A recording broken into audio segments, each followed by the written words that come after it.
Is the case against Bryan Kohberger falling apart? Let's find out.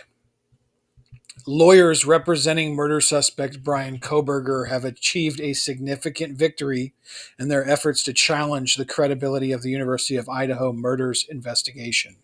Latah County District Judge John Judge has granted the defense team access to the training records of 3 police officers involved in the case.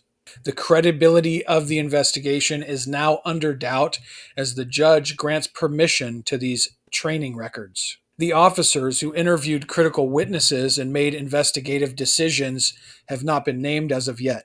The announcement comes after Kohberger's lawyers in late June argued the prosecution should hand over the training records of the 3 police officers. Kohberger, a 28-year-old criminology student at Washington State University, stands accused of fatally stabbing the 4 University of Idaho students on November 13th of 2022. There is a heightened standard now that the state has announced its intent to seek the death penalty, and these are very relevant pieces of information, emphasized Kohberger's defense attorneys. Prosecutors recently confirmed their pursuit of the death penalty in Kohberger's case, which means that if convicted, Kohberger could face execution by firing squad should the state be unable to acquire the required lethal drugs.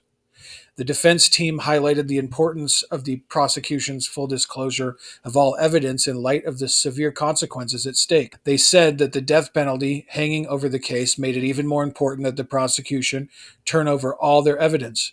The prosecution countered the defense's claims by stating that they had already provided relevant materials, including 10,000 tips and 51 terabytes of audio and video information.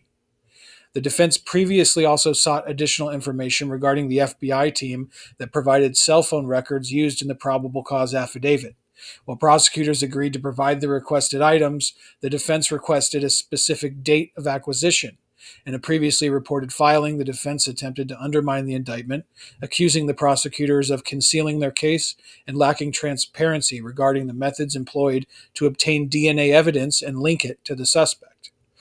Kohberger has entered a plea of not guilty to the charges of murdering the 4 University of Idaho students, Madison Mogen, Kaylee Goncalves, Xana Kernadal, and Ethan Chapin.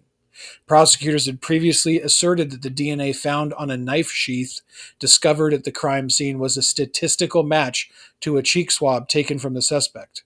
According to the FBI, publicly accessible DNA databases similar to 23andMe were utilized in this analysis. But in documents filed on Thursday, Kohberger's attorneys claimed there was no connection between Kohberger and the students fatally stabbed in their off-campus Moscow home. They further claimed a complete absence of the victim's DNA in Kohberger's apartment, office, or vehicle.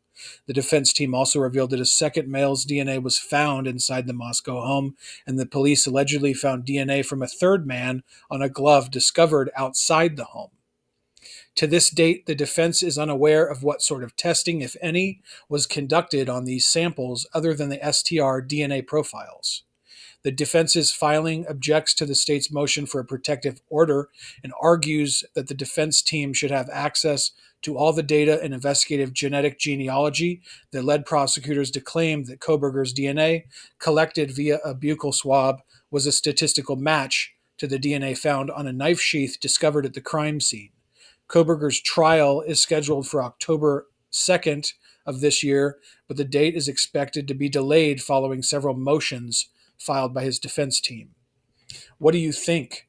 Is the case against Bryan Kohberger falling apart in the Moscow student murders case? Let me know in the comments below. Thank you for watching.